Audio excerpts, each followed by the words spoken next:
In California, the worst measles outbreak in 15 years is spreading. The virus is roaring back into the headlines tonight.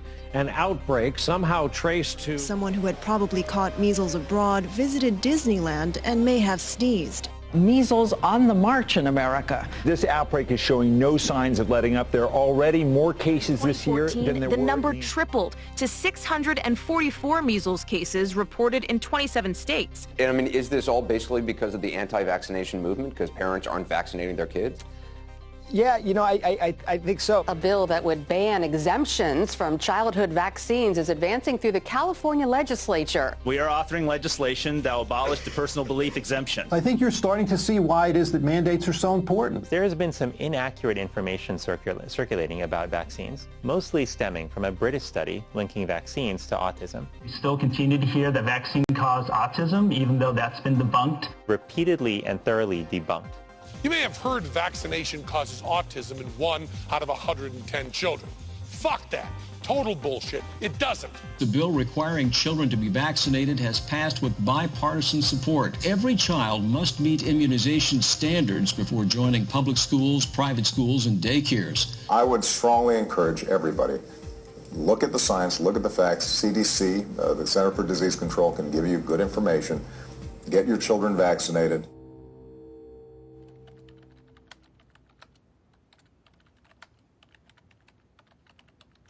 I have waited a long time to tell my story, and I want to tell it truthfully. I was involved in deceiving millions of taxpayers regarding the potential negative side effects of vaccines. We lied about the scientific findings. The CDC can no longer be trusted to do vaccine safety work. Can't be trusted to be transparent. The CDC can't be trusted to police itself. Just a few thoughts. William W. Thompson, Senior Scientist, U.S. Centers for Disease Control and Prevention.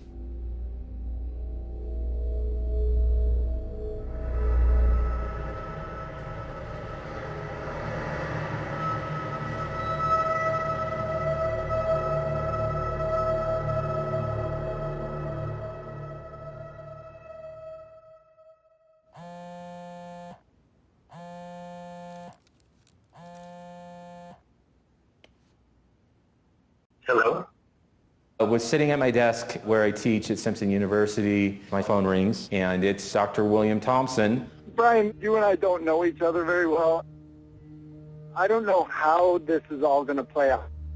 You have a son with autism, and I have great shame now when I meet families with kids with autism, because I have been part of the problem. My son, Stephen, was born in February of 1998. Steve, what does the cow say? Tweet, tweet. Doggy. Yeah. Doggy. 2 weeks after his 15-month vaccines, then he lost all language. He lost all eye contact. You'd pick him up and he would just hang limp. This is a time where CDC was just starting to do these studies on vaccines and autism.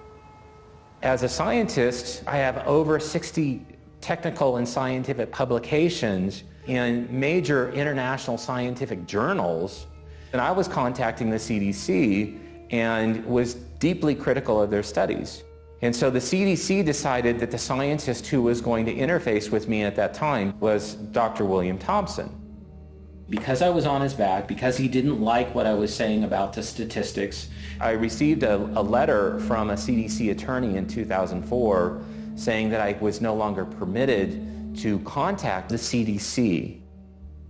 Fast forwarding to 2014, Thompson said to me, Brian, if you listen to me and if you do what I tell you to do, I can guarantee you will be able to access a treasure trove of data, and I would like to guide you through these steps.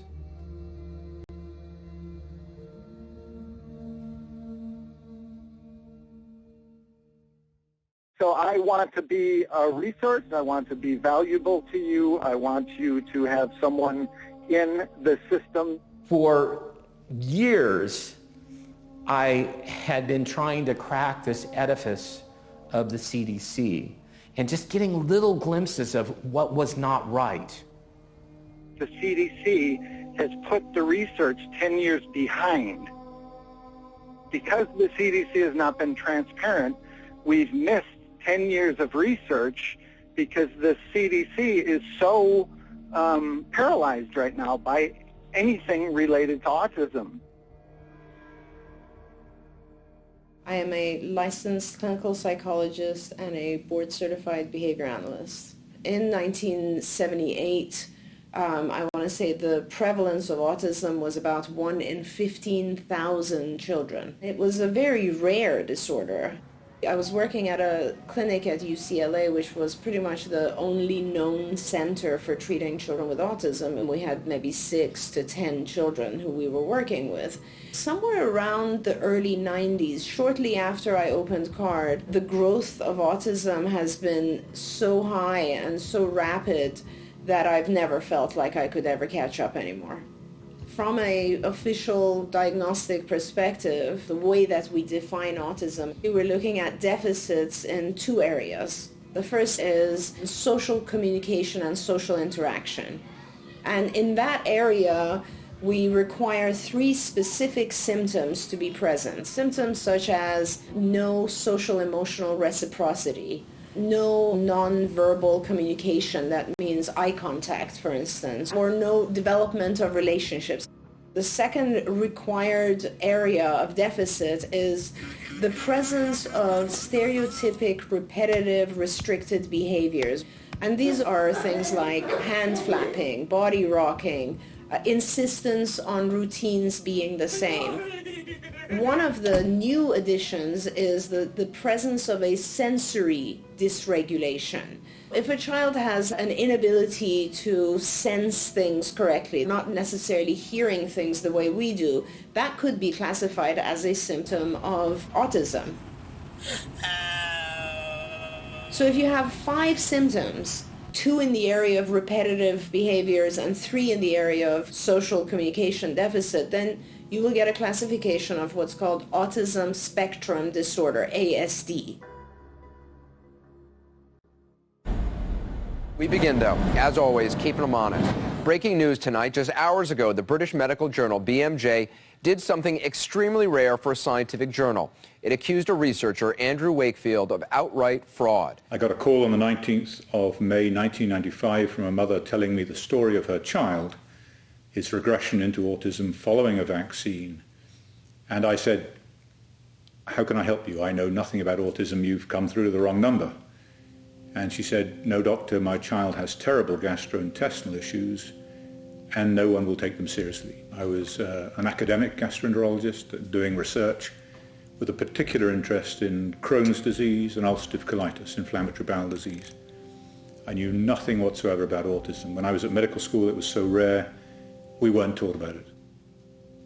We heard a succession of stories which were very, very similar. Medicine is about pattern recognition, and there was a clear pattern emerging. So we decided, a group of us, including the world's leading pediatric gastroenterologists at the time, led by Professor John Walker-Smith, decided that these children merited thorough investigation. Well, Dr. Wakefield has been shown used absolutely fraudulent data. He created a fake paper. The journal allowed it to run. All the other studies were done, showed no connection whatsoever, again and again and again. So it's an absolute lie that has killed thousands of kids. And what we discovered and reported for the first time was this link between what appeared to be a novel type of intestinal inflammation and autistic regression in previously developmentally normal children. And among those, the majority had regressed into autism according to their parents following the measles, mumps, rubella vaccine.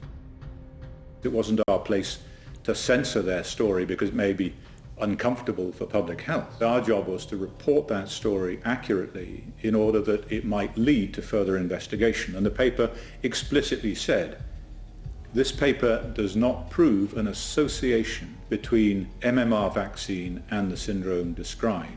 More work is needed to resolve this issue. That was the conclusion of the paper. As an investigative medical journalist, I've spent the last 7 years working on one of the best medical talk shows in the world. We know in medicine that there have been many, many studies proving that vaccines do not cause autism. But the problem I have always had with that is thousands and thousands of parents all telling the same story. My child got a vaccine, usually the MMR vaccine, and then that night or the next day broke out in a fever. And then when they came out of the fever, lost speech, lost the ability to walk, basically regressed into what we know as autism and never came back. Doctors used to be told to listen to their patient. That was the cornerstone of medicine as we know it. But something's changed recently where the patient doesn't know what they're talking about. And these parents, with their story of their children, have just been written off as though they have no idea what's really going on with their child. I have 2 kids. And anyone that has children knows that when we first have babies, we are overly sensitive to every little hiccup, every cough, every sniffle. So to say that a parent was just unaware that their child had issues, and suddenly they realized that 1 year later that, oh, they have autism, that doesn't make sense to me. And so I wanted to look into this story and find out, what is this disconnect between medicine, science, and real parents?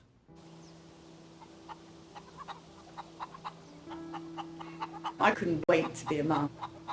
I remember specifically, before we even got married, talking about how important children would be in our lives. I wanted a daughter first, and I wanted a son, and we were planning on having 4 children. We were going to be the most perfect parents that we could be. Bella was born, and that was a wonderful experience. Bella was just this angelic, perfect child. She hit all her milestones.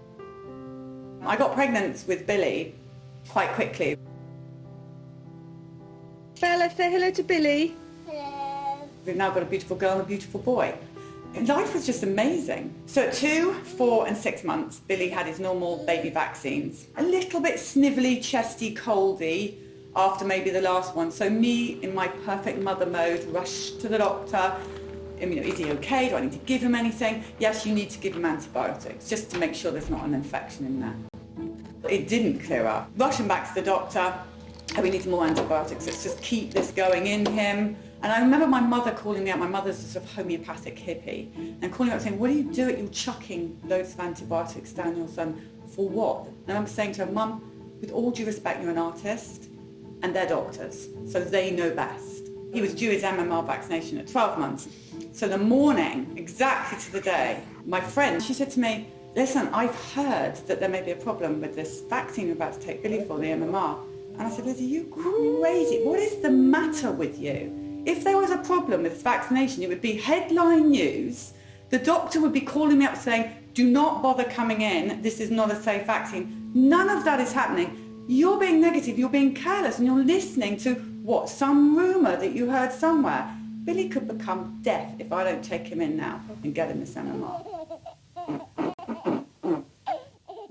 Most of the evidence linking measles with autism is kind of settled down, and most of the doctors and scientists agree that it probably isn't the major cause. I've been working in pediatrics for almost 20 years. I think most pediatricians view vaccines as the number one thing they do for kids. Okay, there we go. Hi, one. All right. All right, okay. I'm young enough to not remember the days of kids in an iron lung because they were battling polio. Polio has essentially been eradicated from this country.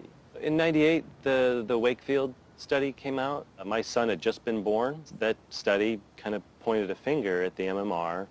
As a parent, I was scared to give the MMR to my son. And as a matter of fact, I didn't give it to him on time because I wanted to see. I wanted to see what additional studies would show. And over time, additional studies did show that, no, it's safe. And so he did get the vaccine. If everybody stopped vaccinating, we'd be going back to the dark ages.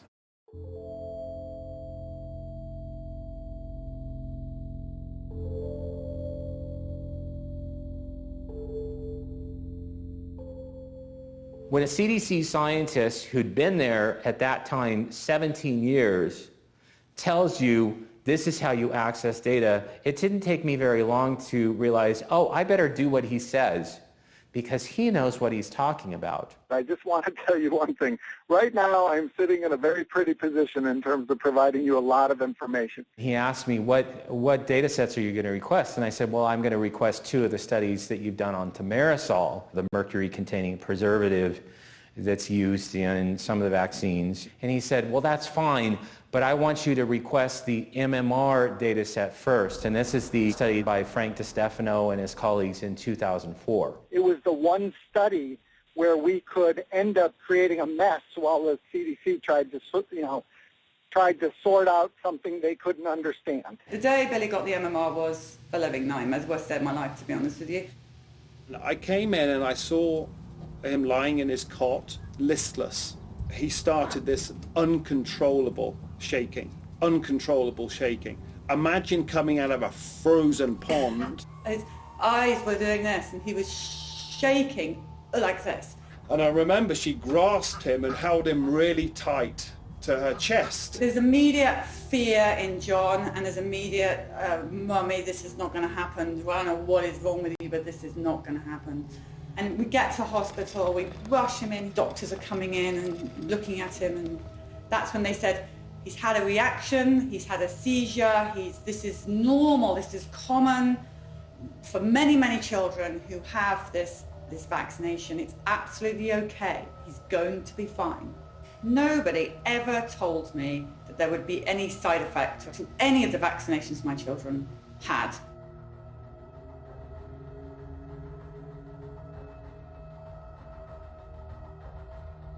Following his febrile convulsion that he had the same day of the MMR, we were told to take him home. He slept in the bed with us for the night. He seemed just very, very sleepy. In fact, he didn't really ever wake up to the Billy that we had before. For me, it became really necessary to start looking at what types of medical issues are these children going through? What are the other factors that have affected them, that have brought them to this level of symptomology that we call autism? This is now probably the mid-90s. I came to notice that there was a very high use of antibiotics amongst these children. But B, what became pretty interesting was seeing the number of families who were reporting that their child had a regressive type of behavior occur right after their vaccinations. A lot of these parents were showing me footage of their children who had been completely developing normally until 18 months, and then all of a sudden post-vaccination had developed incredible regression. Children who had speech anywhere close to 50 to 100 words and had completely lost all of their words. Children who were extremely attached and interactive with their parents and had suddenly become isolated, no longer responding to their own name. And this was all happening right after their MMR vaccines.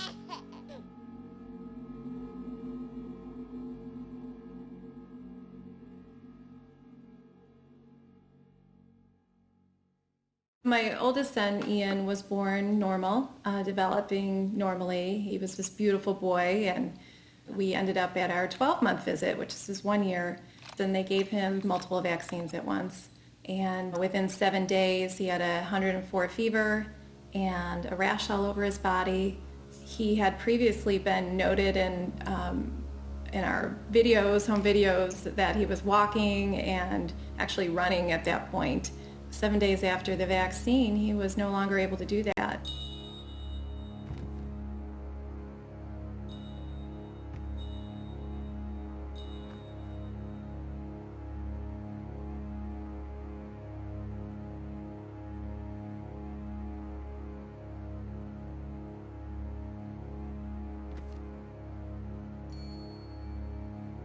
He was falling down. He became a really sick little boy.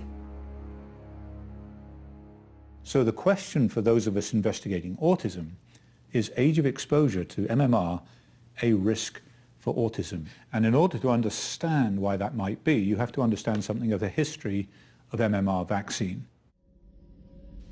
In 1987, there was an MMR vaccine that was being used in Canada, produced by SmithKline Beecham. And that vaccine caused meningitis. It was recognized quickly, and that vaccine was withdrawn in Canada. However, in the same month that it was withdrawn in Ontario, it was licensed in the UK. The name was simply changed from Trivirix to Plusirix. In the UK, it was used for 4 years, and likewise, it caused meningitis and had to be rapidly withdrawn. There was a public outcry. There was an acute loss of confidence by the public in vaccine policymakers, and the vaccine should, at that point, have been destroyed. It wasn't. It was then shipped to developing countries like Brazil, where it was used in a mass vaccination campaign. And there was an epidemic of meningitis, which was entirely predictable.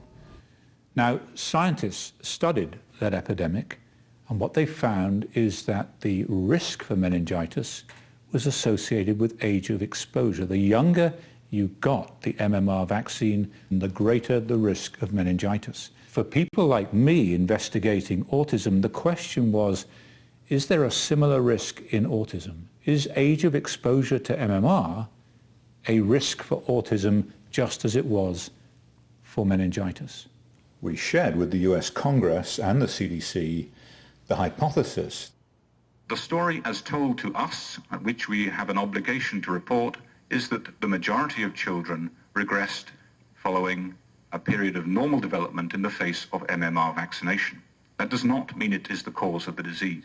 The Institute of Medicine is a body of scientists and physicians that review the available data on vaccine safety and then advise our government on vaccine research policy.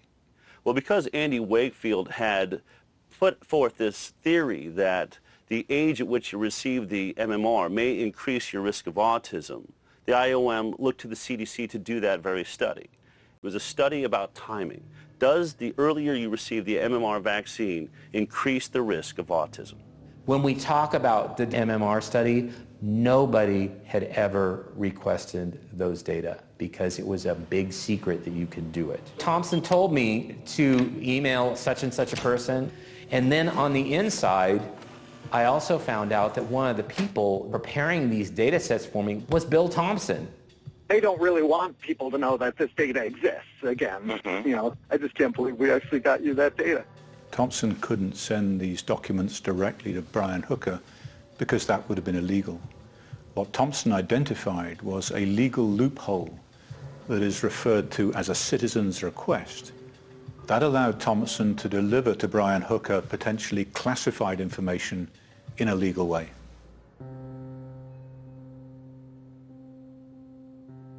You get checked in England with your babies at certain times, by health visitors. So at 9 months, Billy had his full-blown check, and it says no parental concerns, baby laughing, babbling, talking. So we passed that with flying colours. 18 months is when they next come in. And by this time, we know there's something seriously wrong with Billy. Probably within 5 or 6 days, the first signs really was this vacancy. He wasn't the same smiley little baby that he was before. He had a blank expression. Then the diarrhea kicked in. His tummy started to get bigger and bigger, bloated, rock hard bloated tummy. He would start to walk on tiptoes. His hair fell out, and this dreadful high-pitched scream, sort of whiny scream developed from him. And then came the head banging, the constant banging against his crib, the constant banging against the floor or a wall or anything that he could find to bang his head on. He would thrash it and thrash it. John and I would lie in bed at night just listening to this thud, thud, thud. Thud. There's nothing. He's now not even noticing his sister who he used to play with. John comes through the front door after work. No recognition that we were his parents or this child even belonged to us. Nothing, gone.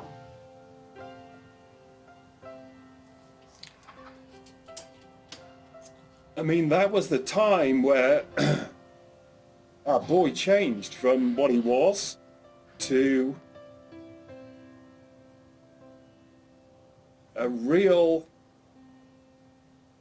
tragic, tragic case of a child who regressed into this autistic state and lost everything. Lost everything.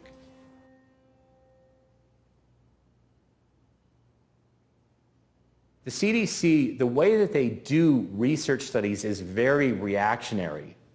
They look at something that's creating a press and creating a buzz that could actually lower vaccination rates, and that's what they study. They don't study vaccines proactively. So if Andy had never done his original study, gotten that published in the Lancet, would have never created the uproar that rightfully it should have created, then the CDC would have never studied this. The press conference for the Lancet paper was called by the Dean of the medical school, who was the chairman of the media committee. The temporal association between MMR and autism was initially made in the United States. I had done an extensive research into measles vaccine safety and MMR vaccine safety in the pre-licensing phase. In other words, what safety studies had been done before these vaccines were put onto the market and into children. A 250-page report was compiled by me showing that the vaccine safety studies for MMR in particular were lamentable. They were lamentable. There are many assumptions have been made about the safety of this vaccine, and there had been problems which had been airbrushed. So I wrote to my colleagues and the Dean, and I said, going forward, there are going to be questions about what parents should do next. I cannot, in due conscience, support the continued use of the MMR vaccine, having done this research. I said I will continue to vigorously support the use of the single vaccine, but can no longer support the use of the triple MMR vaccine. So the Dean, as chairman of that committee, had three choices. He could have not had a press conference. He could have banned me from the press conference. Or when the question came up, as inevitably it would, what do parents do next about vaccinating their children? He knew what my response would be. He could deflect the question to someone else. When the question came up on the day, he directed it straight to me. To assure you, we are not adults on our section of the need for measles vaccination, but we are all agreed on it. That is extremely important. All I recommended at that press conference was that parents opt for the use of the single vaccines, single measles, single mumps, single rubella, until the issue had been resolved scientifically. What happened when I made that recommendation, unilateral decisions were made by the government in the UK to withdraw the importation license for the single vaccines, Merck opting in the US to cease the production of the single vaccines, giving parents no option. I said to a senior representative of the Department of Health, why, if your objective is to protect children against serious infectious disease, why would you take away the option of how parents do that? And she said, because if we allowed parents the choice of single vaccines, it would destroy our MMR program. In other words, the concern was for the protection of the program over and above the protection of children. No one's career has ever been advanced in the medical industrial complex by being outwardly and openly critical of the vaccine industry. I'm Mark Blaxell, father of a daughter diagnosed with autism back in 1998. I've written 2 books that have come out of the autism movement, have been projected into autism advocacy ever since. Michaela was born typical, everything was fine, was developing normally through her first birthday. We have vivid memories of early language, joint attention, lots of play. She was adorable, beautiful, cute. And then somewhere in the months after, she began to slip away and she lost language and she began to retreat into a world of her own. And at 2 years, 9 months, we got a formal diagnosis of full syndrome autism. It was a hopeless, pessimistic future that was laid out in front of us. She was going to be disabled for the rest of her life, likely to be non-vocal in an institution, and that the best thing we could do was to accept the inevitable. Part of the story we heard from the Harvard experts was autism was genetic. It was low and relatively constant prevalence. The more I learned, the more clear it was that that whole orthodox view was false, completely false. Revolutions only happen in science when there is an anomaly that the old orthodoxy can't explain. With autism, the anomaly was the explosion in cases, which meant that what people were trying to describe as a genetic, neurologically based condition couldn't be genetic. It could only be environmental. It could only be some set of things that had happened to children. And you had to ask the question, what might it have been? One of my personal training clients was the director of programs for LWT, London Weekend Television. And this guy said, why don't you do a program, and people out there there may be someone out there with this condition. He said, this is going to be an unbelievable story. So we've got nothing to lose. Right now, this child is either going to kill himself because he's going to smash his head to pieces, or we are going to go insane because everybody here is miserable. And that program was aired, and we received 250,000 email hits. Computers were kind of new then, the whole internet computer thing. Ours crashed. We'd set up a Billy Tommy website just in case one person might be able to help us. Crashed. The television station's computers crashed. They had never seen anything like this before. The parents had exactly the same story as us. Antibiotics, some were chickenpox, a lot. Vaccine, bang, the symptoms are all the same. The diarrhea, the constipation, the high-pitch scream, the banging of the head. We've all lived through it. It's the same story. And it was Polly's idea to put all of this stuff together in a magazine called Autism File. Let's all ask the questions and maybe someone can help. These questions from these parents were not being answered by the doctors that they went to see. They came to us out of desperation, and we had 45,000 subscribers within 4 months. When I originally got the MMR autism data, I came up with my own analysis plan, and I stepped through logically and systematically how the data should have been approached. I looked first of all at males versus females. Then I looked at black males. The relative risk of them receiving an autism diagnosis was astronomical, and it was highly statistically significant. I really had to scratch my head and say, I know nothing about the MMR vaccine. And so that's when I originally called Andy. Wow. Really? After everything that had happened, everything we'd all been through, everything that the families had suffered for the last 15 years, and the CDC had known all along there was this MMR autism risk. As I started to divulge more of the conversations, then I think it really hit him that this was a major crack in the wall of the CDC. The first thing that Thompson did was to plot a graph of percentage of children vaccinated against age at first MMR vaccination. The children with autism are represented by the pink line, the children without autism by the blue line. Now, if there's no link between early MMR and autism, those two lines should track together, whatever the age at first MMR. Now, they do track together until they get to 15 months, and then they separate, and they continue to separate thereafter. This was their first indication that MMR vaccine was causing autism. And that finding alone rocked Thompson back on his heels. This was a huge issue for Andy.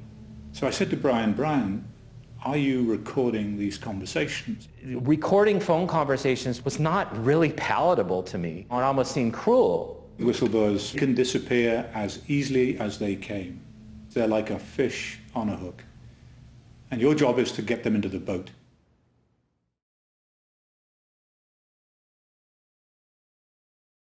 Temple walked at 12 months, so he had been walking for an entire month before we went in for the next set of vaccinations. The minute we walked into the pediatric office, Lou, his twin, she's screaming her head off.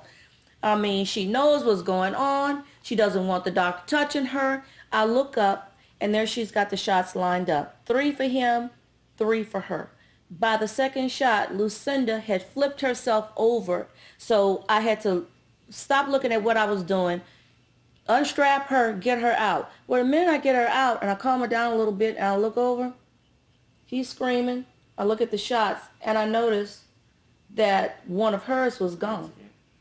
There are only 2 shots left for her. And I asked the nurse practitioner, I said, what happened to that other shot? She says, oh my goodness, I gave it to him. I said, which one was it?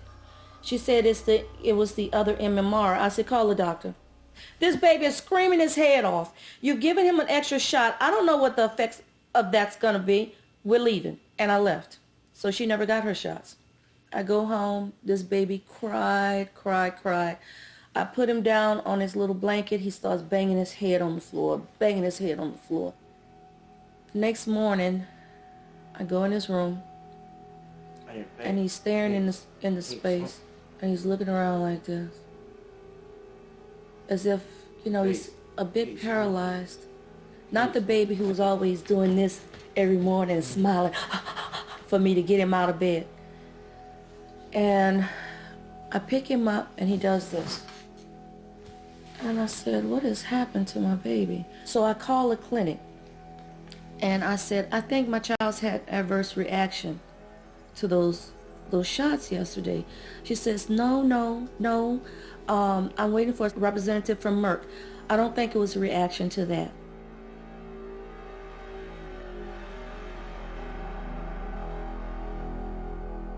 Bill Thompson looked at African Americans. He saw that those African Americans that got the MMR on time were 2.64 times more likely to get an autism diagnosis than those African Americans that received the MMR after 3 years of age. What this was suggesting is that among the blacks, the ones that were getting vaccinated earlier were more likely to have autism.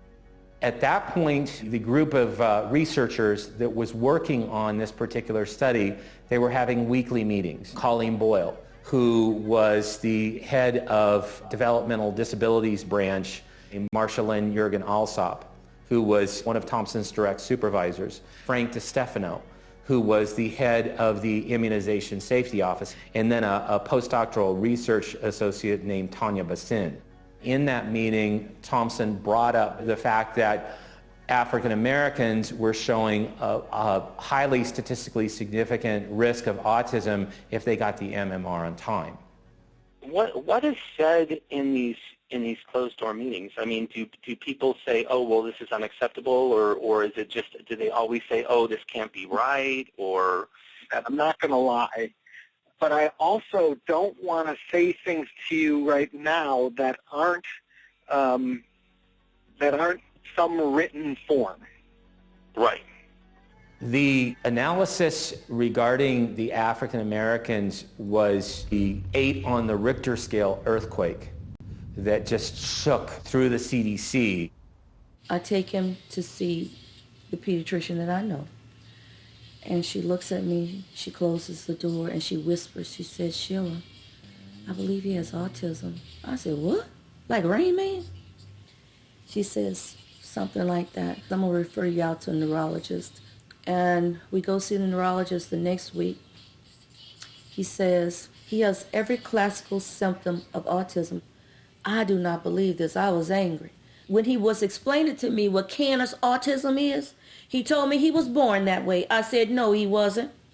Clearly there was a very high risk of autism in African American children. But here's the thing.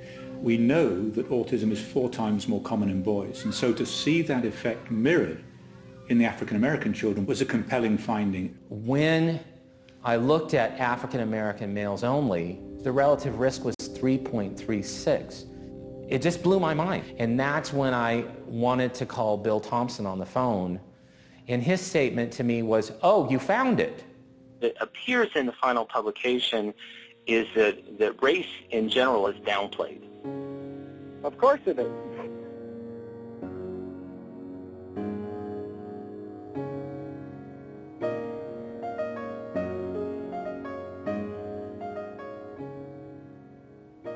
Temple's twin is amazing. She is fluent in 3 languages. She speaks French like a native. She is an A student. She plays classical piano.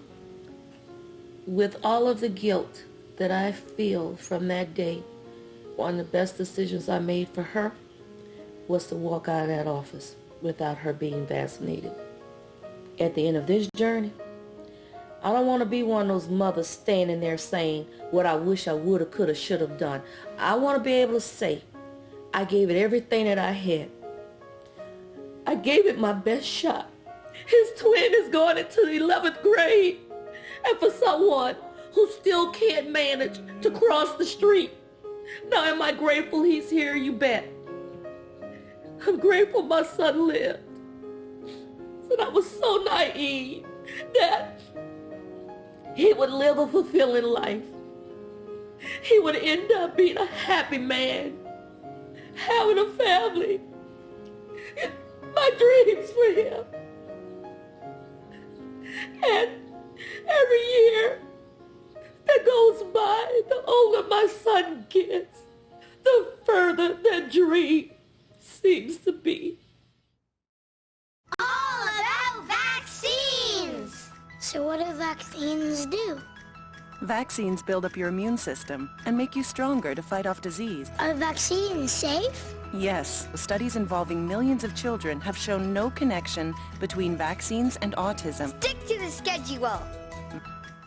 The CDC's own vaccine schedule, which we are required to adhere to as parents in America, recommends that our children get the MMR between 12 and 18 months. But in this hidden data provided to us by William Thompson, it is clear that for African Americans, this is actually the most dangerous time to deliver the MMR. The CDC, in my opinion, is one of it's where I go to if I need information about an infectious disease. I probably either go on their website or open one of the reference books every day. That building is filled with a lot of scientists that are smarter than me.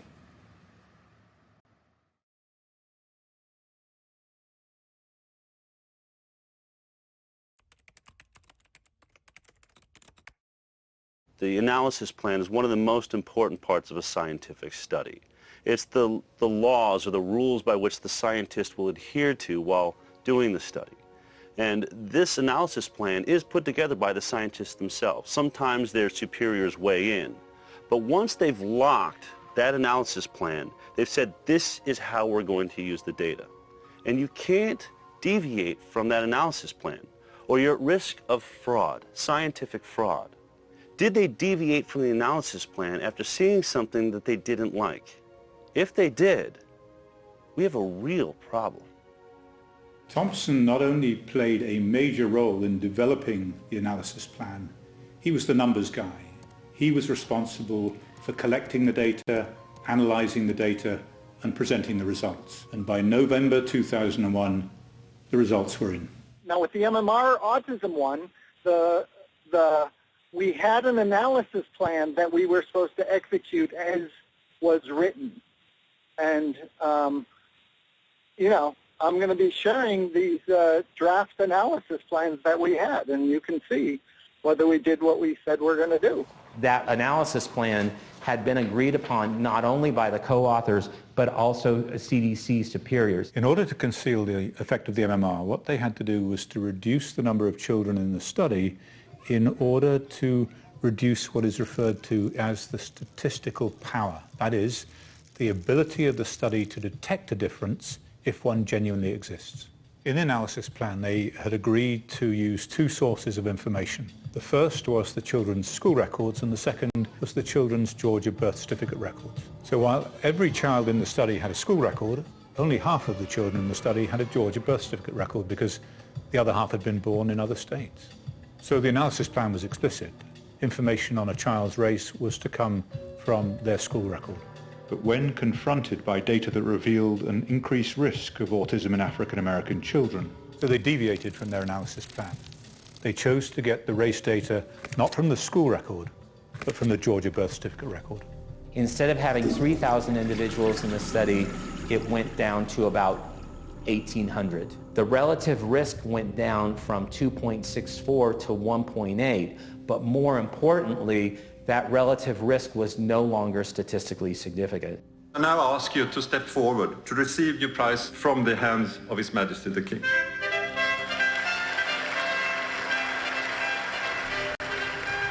I am Luc Montagnier, MD. I am a virologist by training. I obtained the Nobel Prize for my contribution to the discovery of the AIDS virus. The vaccine-autism interaction is a worldwide problem, not only in this country, in Europe, but also in Asia, even in Africa. The MMR vaccination, in a very early stage of infancy, before the age of 2, was more prominent in Afro-American children, and this was hidden for some time. This fraud, of course, ranks very high, to my opinion, in the ethics of medicine and science. CDC in the past has done a very important work on the discovery of AIDS, so I'm very disappointed to see a different situation with CDC dealing with autism.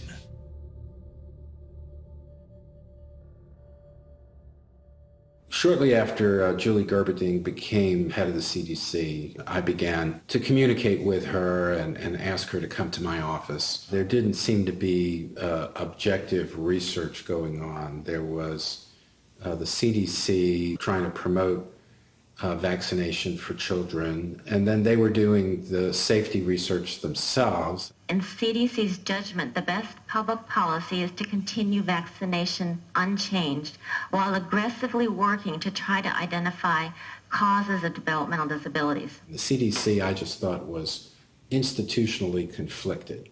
The CDC can't take money directly from pharma, but they can set up a foundation, and the foundation can attract donations from commercial interests, and does. Merck, GlaxoSmithKline, now Pfizer, Sanofi, Aventis have huge multi-billion-dollar vaccine businesses. They're profitable.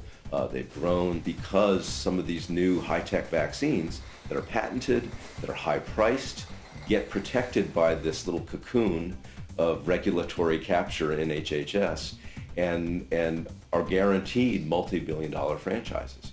When I was working at Merck, I was a sales rep for Vioxx. The whole scandal started when it was discovered that Merck had manipulated data and covered up the fact that Vioxx actually caused twice the amount of heart attacks and strokes than the placebo.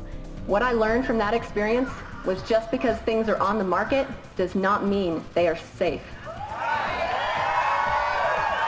I think we get into a very dangerous territory with vaccinations. If a drug company gets just one vaccine added to the schedule, they can make upwards of $30 billion in 1 year.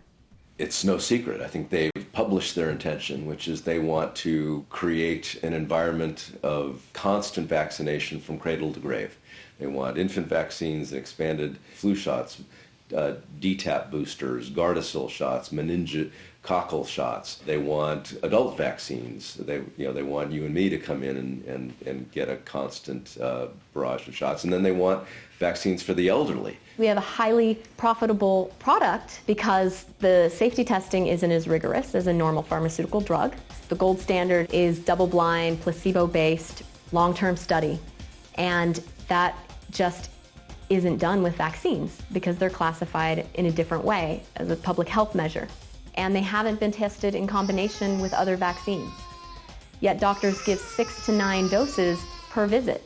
It's insane. If pharmaceutical drug was tested like this, it wouldn't be on the market. But because it's a vaccine and the safety testing is less rigorous, our children are being experimented on.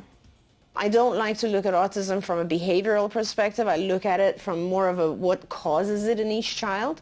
When I want to define autism, I have to say that it's the inability to detoxify the way you're supposed to, or at the rate that you're supposed to. And it all has to do with this toxic overload. These children are not detoxifying from the vaccinations. Same thing with GMO products. The pesticides in our food, if I can prevent the child from being exposed to more toxins, then when I'm teaching the child, at least the child's getting better and not continuously getting worse.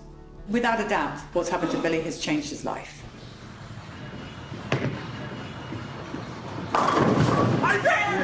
Okay, give it a strike. What I have on my hands now is a 19-year-old man. He's 6'2". He is volatile. On good days, Billy is brilliant. He's an angel. On bad days, the slightest thing can trigger him, and he's scary. I'm going to go downstairs and get Billy, Daddy right now. You need to stay up here, okay? I'm going to kill Daddy right now. Bill, listen to me. I'm going to stay with you up here, and you're going to try and calm down, okay?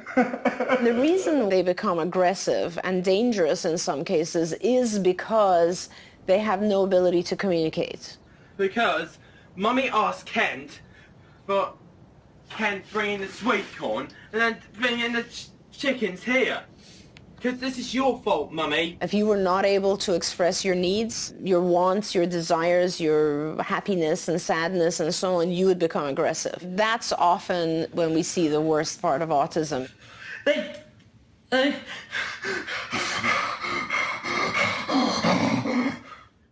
We had to occupy his room and use his video player. And of course that is a massive intrusion in his space, and he got very upset. Where else in this house can we play a video? Remember? Listen, Bill. Push the stress level, Billy. Bill, don't touch Daddy. Out there, there's millions of me's. There's millions of polytomies with vaccine-damaged children. I am telling you this because I do not want you to live the life that I've led. I do not want you to go through the pain. I do not want to see you suffer or your family suffer. That is why I'm telling you. I have no other reason to tell you about it. It's not my concern. My kid's already damaged.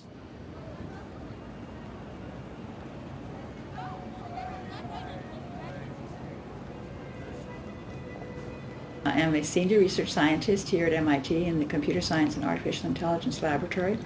I have a bachelor's degree in biology from MIT, and I have MSEE and PhD degrees also from MIT in electrical engineering and computer science.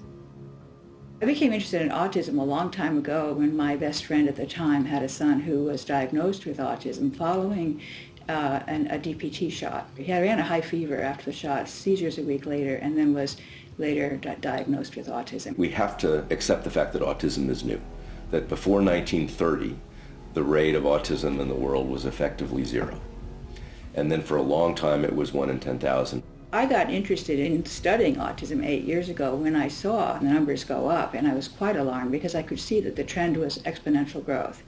And exponential growth is extremely scary. Since really the mid to late 80s, we've gone from this low prevalence environment to a rate of increase where the trend is still vertical. We have not seen a flattening in trend. It's every couple of years, the CDC provides a number of what percentage of the kids are diagnosed with autism. And you've got the dots going all the way back to 1975. You draw the line, it is a perfect exponential curve. If we assume that things are going to continue as they have for the past 30 years into the future, we can predict that by 2032, 80% of the boys born will end up on the autism spectrum. Half the children, 80% of the boys.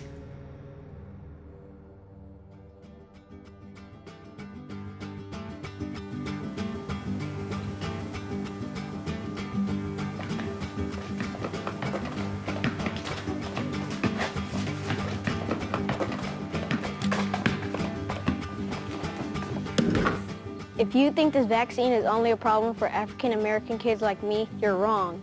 There's an even bigger problem, one that puts all kids at risk, and it's called isolated autism.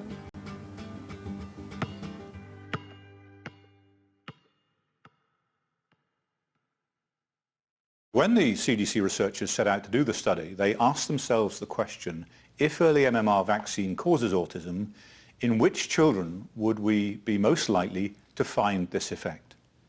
Their answer is children with no developmental concerns for the first year of life, children who were perfectly healthy until they received their MMR vaccine.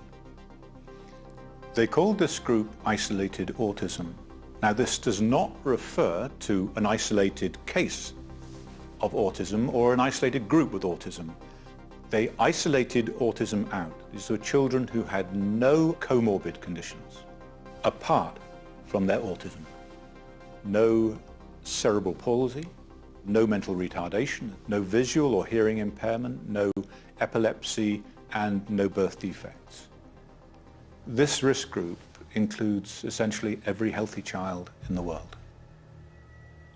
I'm a single father raising a 15-year-old, severely autistic, nonverbal teenage daughter. When she was 15 months old, she received a round of vaccines that included the MMR and the DTaP. She developed a high fever. When the fever broke, she lost everything. My daughter was 6 weeks old when I took her in for her vaccination. 2 hours later, she had a 5-minute seizure, and 2 hours after that, she had another 5-minute seizure. Mama's here. Come on, come on, come on, you're okay, you're okay. Come on, baby, come on, babe, come on, you can do it. Come on, babe, come on out, come on, baby, come on. Keep breathing, come on, come on, come on, come on. The vaccination gave her severe brain damage, and she had seizures every day for the rest of her life until she died in my arms at the age of 15. There is no good reason to choose not to get a vaccine. He got his MMR, and he got his DTP, and within days, he stopped talking. Projectile vomiting, convulsions. He went blind in his left eye. Vaccines took our healthy, happy baby and made him unwell. She lost all acquired speech. He lost his speech, he lost his eye contact, like the flick of a switch. If vaccines were unsafe, I think this would be an interesting and reasonable discussion. Obviously, some minority get hurt by this stuff. I don't understand why this is controversial. Vaccines are safe.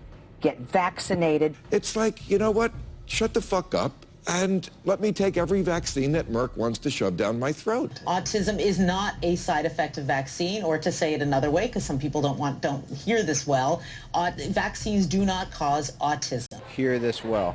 Hear this well. Please hear this well. Hear this well. Vaccines can and do cause autism. My grandson, Daughter Lily, and my daughter. My son was fully vaccinated. My son Jackson. I had a healthy, typically developing boy. Please hear this well. vaccines cause autism. One day everyone will know the truth about vaccines.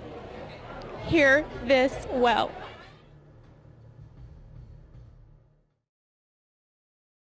I actually think the most interesting results are the elevated ones for the isolated, ones that don't have other comorbid conditions. The effect is where you would think it would happen. In isolated autism, he saw a very, very strong effect specific to those kids that got the MMR on time. When Bill Thompson ran those numbers, he saw an astronomical effect. Some of the numbers were actually, the relative risks were as high as 7 or 8 times higher with these kids that were diagnosed with just isolated autism, no other diagnosis, versus those controls. Isolated autism is confusing because it sounds small, but it really is a big problem. Because all healthy children, no matter what race, are at risk. For example, my sister's 18 months old and she's supposed to get her MMR shot right now. But if she does, she's 7 times more likely to get autism than if my parents wait until after 3 years old. So I hope my parents don't do it. Here's what's really scary. When we look at isolated autism, we see that there's a up to 7-fold increase in the incidence of autism between those that received the vaccine between 12 and 18 months versus those that got it after 3 years old. But let's be perfectly clear. Every child in this study had received the MMR vaccine. What would the numbers be if you compared children who got the vaccine between 12 and 18 months versus children that never got the vaccine at all? This is often referred to as the vax versus unvax study. And the CDC refuses to do this study, even though every drug that we take has been through this exact study. There's a group who take the drug, and then they compare it with a group that do not take the drug, and they see, are there more side effects and complications with the group that takes the drug? So why does the CDC refuse to do the vax versus unvax study? Probably because when we look at the results of this study, we realize that the risk would be astronomical, and is likely to be one of the major reasons we're seeing this skyrocketing increase of autism worldwide. Just like the African-American children, they went into the room and they sliced and diced the data in an effort to get rid of that effect. So this is Colleen Boyle's meeting notes how they planned to present the data by these age groups, that after the fact, when the data are in, she writes reformat, and then she puts in new age groups. Even this failed to achieve the desired effect, since in the end they simply omitted the relevant findings from the paper altogether. I was just looking at that, I'm like, oh my God, I cannot believe we did what we did. But we did. Yeah. So it's all there. It's all there. And you in the health field, you who run our health agencies in this country who are sitting here today, you have an obligation to these kids that you just saw there to make sure that these studies are complete, thorough, so that everybody knows that we have all the facts, and you don't have that. One of the things we did, because this was such an important topic, was to have them be sworn in. So they were under oath. And if they were doctoring the results of a study and they did it deliberately, they committed a felony. It used to be 1 in 10,000, and now it's 1 in more than 250 kids that are being damaged in this country that are autistic. Now, those kids are going to grow up. They aren't going to die. It's not like a lot of diseases where they get infected and they drop dead. They're going to live to be 50, 60 years old. Now, who do you think is going to take care of them? It's going to be us, all of us, the taxpayers. And it's going to cost, I think, as you said, Ms. Maloney, trillions of dollars. So we can't let the pharmaceutical companies and our government cover this mess up today, because it ain't going to go away. And it's going to cost the taxpayers trillions more if we wait around on it. And for our FDA and HHS and the health agencies to continue to hide behind this facade that there have been studies that conclusively prove otherwise is just wrong too. So the CDC wasn't just doing this study inside of a bubble. In fact, it was the exact opposite. They were under fire. You had Congressman Dan Burton in front of the Congress demanding answers about mercury and the MMR and vaccine studies and the connection to autism. Dave Weldon, congressman from Florida, is reaching out to Julie Gerberding with serious complaints on how he thinks this entire issue is being handled. On top of that, the Department of Justice is requesting files and data from the CDC because of a previous study called the Verstraeten study that had so many anomalies, it looked like scientific fraud was taking place. So they were suspicious. So then you look at the emails that Thompson's provided to us, and you see that he's reaching out to his line manager, Dr. Melinda Wharton, throwing up red flags, saying, I first spoke with you in September of 2002 regarding the sensitive results we have been struggling with in the MMR autism study. How do you struggle with scientific results? I mean, facts are facts. Data are data. That doesn't make any sense. So you got Dan Burton breathing down their necks. The Department of Justice is requesting files. And William Thompson finds out that Colleen Boyle has brought in a lawyer to help her decide what materials are too sensitive to provide to the Department of Justice.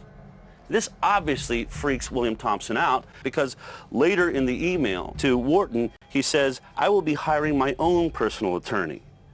And it's extremely unfortunate that we need to be concerned about whether our own legal rights are covered when participating in a study such as this. I mean, what's going on here? We have government scientists lawyering up over a children's safety study. Clearly, this does not sit well at all with Dr. Thompson, because at the end of this email, he makes what looks to me to be a clear threat. My level of concern has also caused me to seriously consider removing myself as an author on the draft manuscript. So then a few days later, Thompson writes directly to Dr. Walter Ornstein, head of the National Immunization Program, saying, I am not interested in taking all of the political heat that will go along with that study. Thompson has gone all the way to the top of his department. I mean, we don't ever get a response from Walter Ornstein, but Thompson is very clear on what happened next. The higher-ups wanted to do certain things, and I went along with it. In terms of chain of command, I was number 4 out of 5. Dr. Thompson talked about destruction of documents, and that in fall of 2002, There was a meeting with the trash can rolled in, and they selected documents to be destroyed. I led all the analyses with the Stefano thing. Literally, everyone else got rid of all their documents, so the only documents that exist right now from that study are mine. These documents were no doubt federal records. They were very important documents because they showed a very strong statistically significant effect. He felt that, quite rightly, it would be illegal to destroy those documents, and so in his office he kept not only the hard copies, but the computerized files for that study.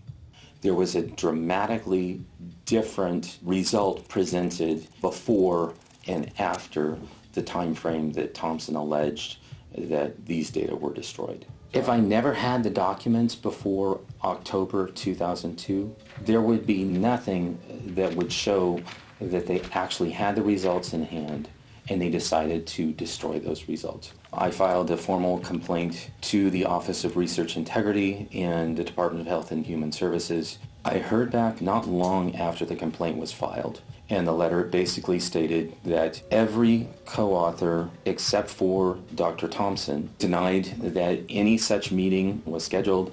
They denied that any material was destroyed or thrown away. They were calling Dr. Thompson a liar. It was their word against his. Dr. Thompson predicted that this would happen. There's things I haven't even shared with you because I can't prove it. And that's what I struggle with. I don't want to share things with you that I can't prove, that there aren't hard records, because I am worried that the other 4 people will collude and say, no, that's not true. Dr. Thompson provided meeting notes to me for precisely the time where the co-authors are claiming that no meeting took place.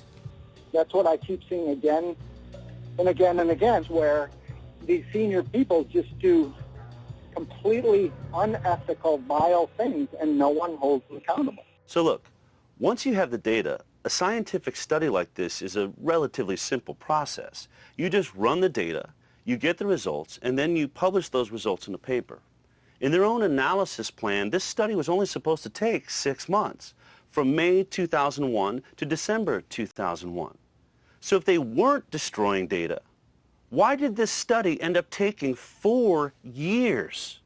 The question everybody needs to be asking the CDC is what the heck happened between October 2002 and February of 2004?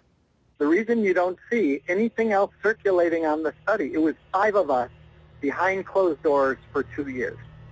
Wow. So after 2 years of secret meetings behind closed doors, DeStefano emerges with the final draft of the MMR study, and they're going to present it to the Institute of Medicine. People on the IOM move from industry, government, academia, government, industry, and then they bounce around. It's all the same people, and there wasn't a really good policeman in all this to really make sure that the vaccine safety studies are done properly and that they're done objectively. It just didn't seem to me like we were running a system that was credible.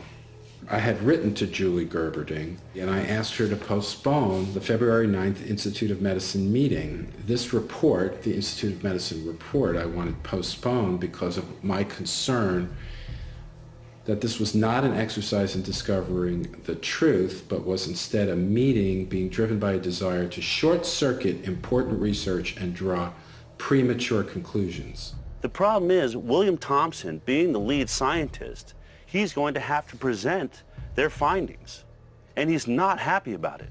In fact, he's so upset that he goes above the lead author, DeStefano, above Walter Orenstein, all the way to the head of the CDC, Dr. Julie Gerberding.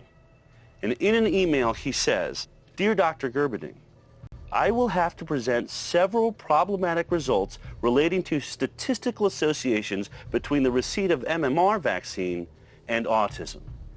Basically saying, I'm not going to continue this lie. If you put me up there, I'm going to tell the truth.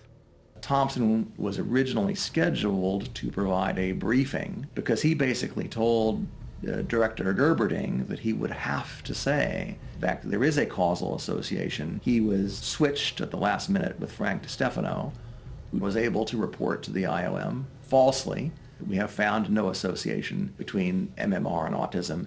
The IOM was the point of no return, and so deprived of the truth, the IOM declared MMR vaccine safe.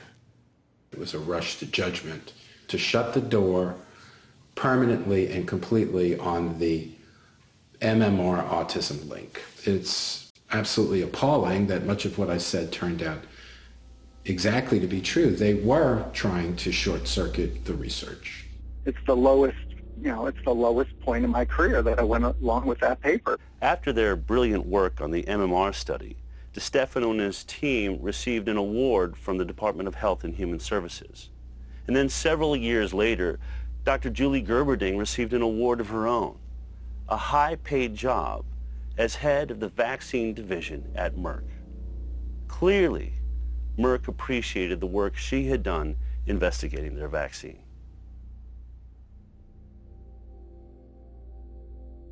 Just to let you know, I wrote a paper on my results on MMR. Yeah. And it will include something that I got from you. Brian was about to publish a paper using data that could only have come from an inside source at the CDC, a whistleblower. And from that point forward, William Thompson was a marked man. Andy approached me and said, it's time to publicize a CDC whistleblower. Ironically, 12 years later, while Thompson is bearing his soul to Brian Hooker, in front of Congress, Colleen Boyle is just peddling the same old CDC fraud. But this time it's to a new player, and that's Congressman Bill Posey from Florida. I wonder if the CDC has conducted or facilitated a study comparing vaccinated children with unvaccinated children yet. Have you done that? We have actually done a number of studies looking at the relationship between thimerosal vaccines and autism and other developmental disabilities. The lies from the CDC were still the same. The difference now is we had William Thompson. Vaccines and their components did not increase the risk for autism. My time's very limited here. So clearly, definitely, unequivocally, you have studied vaccinated versus unvaccinated. We have not studied vaccinated versus unvaccinated. Never mind. Just stop there. That was the meaning of my question. You wasted 2 minutes of my time. Brian had also submitted a related paper to a journal called Nature Neuroscience, and in that paper he had specifically referred to an unnamed source at the CDC. And my worst fears were realized when a journalist from Nature Neuroscience contacted the CDC, contacted Walter Orenstein. The message went on to Frank DiStefano, who sent it out to the co-authors saying, keep your heads down, this may be coming your way. The fear was all of a sudden we'd be dredging the river for Bill Thompson. So I said to him, Brian, we've got to do three things. We have got to get Thompson a whistleblower lawyer, we've got to make sure that his documents are with Posey, and we've got to reveal his name. Whistleblowers are in danger only as long as the only people who know their identity are their enemies. Do vaccines cause autism? In the last 30 years, the childhood vaccine schedule has tripled, while the U.S. autism rate has skyrocketed from 1 in 10,000 to 1 in 50. Dozens of published research papers show that yes, vaccines and autism are linked. Yet the debate rages on in part because of the 1986 National Childhood Vaccine Injury Act, passed by Congress as a result of pharmaceutical lobbying. It shields drug companies from liability for injuries and deaths caused by the vaccines they manufacture. Vaccines that the federal government admits are unavoidably unsafe. Instead of suing the pharmaceutical company directly, parents are forced to petition the Department of Health and Human Services, and if federal health officials oppose compensation, the case is argued before a special master in the U.S. Claims Court. Many refer to this as vaccine court. Here are some shocking facts about the so-called vaccine court. Pharmaceutical companies do not have to participate in the proceedings at all. Taxpayers pay for all damages. The U.S. Department of Justice acts as the government's lawyer, with taxpayers footing the bill for their defense.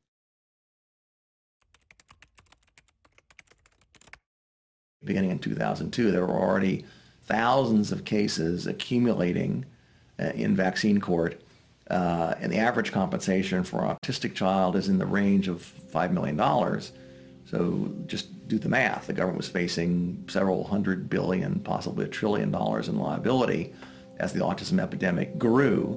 They had to develop a fraudulent study that would exonerate MMR to deliberately defeat the cases in vaccine court to avoid paying the $1 trillion. So the thousands of autism petitioners were denied their fair day in court by a corrupt and deliberate obstruction of justice. It is one of the most unethical medical decisions of all time, because it was made with knowledge to sacrifice these children as a direct affront to the congressional mandate that they all be compensated.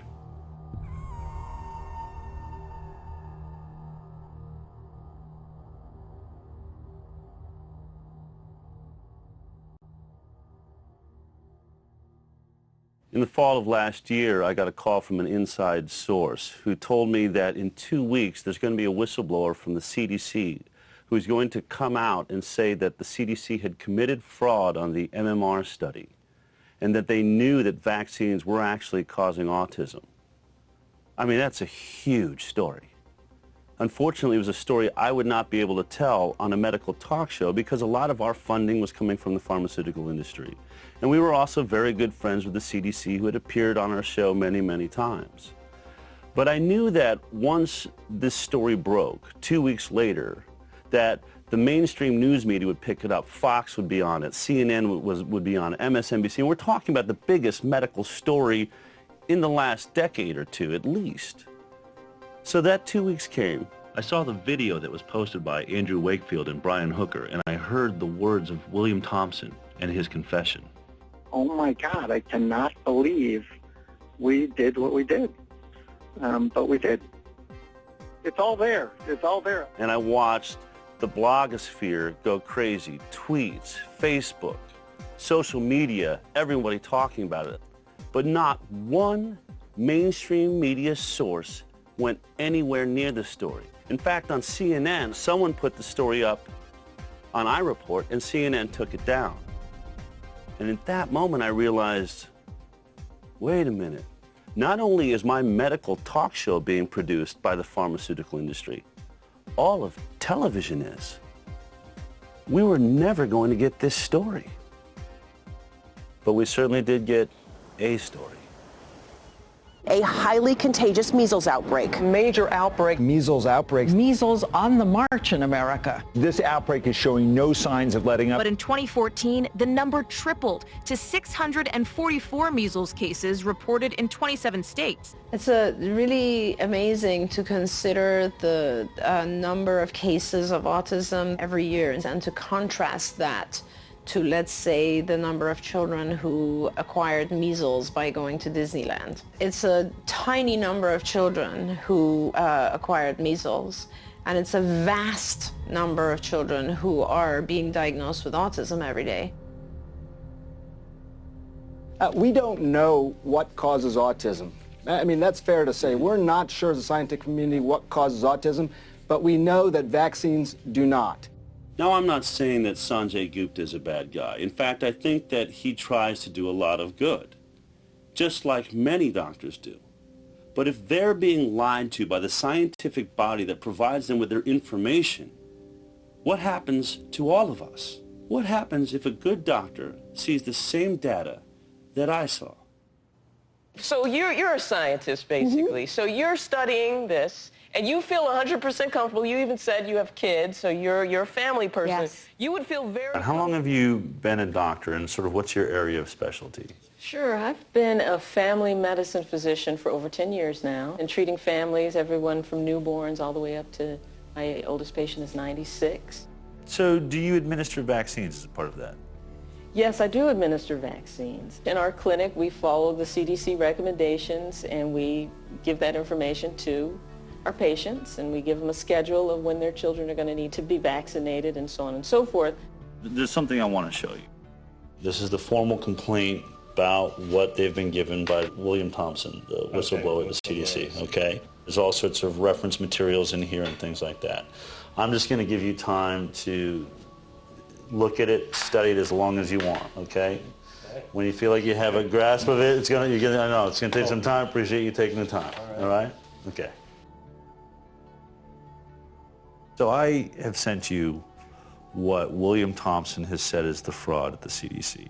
All of that data that was missing. Did you get a chance to really look it over? It's really unbelievable how blatantly the data was switched around. It made me question whether or not this organization that's been mandating how I practice medicine for the past 10 years, if they're lying about this or leaving data out about this particular study, what else am I being lied to about? I'm still trying to digest it because this study, which was used to kind of give the definitive answer to us pediatricians that, oh, the MMR is not related to autism, I kind of feel like I've been lied to. When they set out to do the study, they wanted to look at the data and interpret the data. But then there's a piece of data that they chose to ignore. The data they excluded was really, really significant. Think about it, it's a big deal. It is a big deal for a physician to have to deal with the fact that for the past 10, 20 years, we've been potentially destroying the brains of children. Everything I've been telling my patients for the last 10 years has been based on a lie and a cover-up. Parents making decisions about their children's health deserve to have the best information available to them. They should be able to count on federal agencies to tell them the truth. Once Brian and I had outed Bill Thompson, he got himself a whistleblower lawyer. He provided all of his documents on the fraudulent CDC study to Congressman Posey, who then went before the Congress. Considering the nature of the whistleblower's documents, as well as the involvement of the CDC, a hearing and a thorough investigation is warranted. So I ask, Mr. Speaker, I beg, I implore my colleagues on the appropriations committees to please take such action. Thank you, Mr. Speaker. I yield back. It's now been 7 months since Congressman Bill Posey urged the Congress to subpoena Bill Thompson, and they have done nothing. Bill Thompson wants to be subpoenaed by Congress. As a CDC employee from the federal government, he cannot speak voluntarily because of the threat of jail time. Absolutely, William Thompson needs to go before Congress. He needs to go before the whole nation. Everybody needs to see what he has to say. He needs to be deposed in front of a committee in Congress, and Julie Gerberding has to be brought in and deposed, because this is a very, very, very disturbing revelation. For this researcher to come forward and be saying now that they were indeed deliberately concealing critical information about an MMR autism link, horrible, horrible development. Deviation from an analysis plan, omission of crucial data, destruction of documents, obstruction of justice, misleading the Congress, grievous harm to innocent children. This has to be investigated. You and I are in agreement. Vaccine safety should not be in the CDC. Absolutely. You would end up with an agency like the National Transportation Safety Board. The next thing they need to do is somebody needs to reintroduce the Weldon-Maloney bill. It needs to be very, very quickly enacted, and you need to take all of the vaccine safety responsibilities out of the CDC. These children have been maimed by the actions of Colleen Boyle, Frank DiStefano, Marceline Jürgen Alsop, and Tanya Bassin. My son has been debilitated for 17 years. I think jail time is too good for these individuals who have perpetrated such fraud. The notion of vaccinating children, protecting children against serious infectious disease with vaccines that are safe and effective is laudable. You hear about measles outbreaks in Disneyland, and then they try and sell you MMR. We didn't see autism being reported as a consequence of the single vaccine, only of the triple vaccine. So my feeling is that we need to review vaccination policy across the board. But in the first instance, I do believe we can make the problem far less if we separate those vaccines out into their single measles, mumps, and rubella. I just cannot imagine what it will be like if we really do face a future in which half the children born end up on the autism spectrum. I mean, it will be so disruptive of the school system. There'll be so little money to be able to spend on the normal children to help them, to bring them up and to educate them. We're just going to have extremely sick children and parents that will be so distracted by the challenge of bringing up these children that are so sick that our society will not be able to focus on anything else. The implications of that for our country, for our competitiveness as a nation, for our economy are massive. They must know, and they do know, that there's a national emergency. I mean, this is going to be a complete catastrophe if we just let it happen. What will you say the next time a mother sitting there with her baby in their hands says, Dr. Rachel, is the MMR vaccine safe? I'm going to tell her. I'm going to say, you know, honestly, I'm not going to give the MMR vaccine to my babies, and here's why.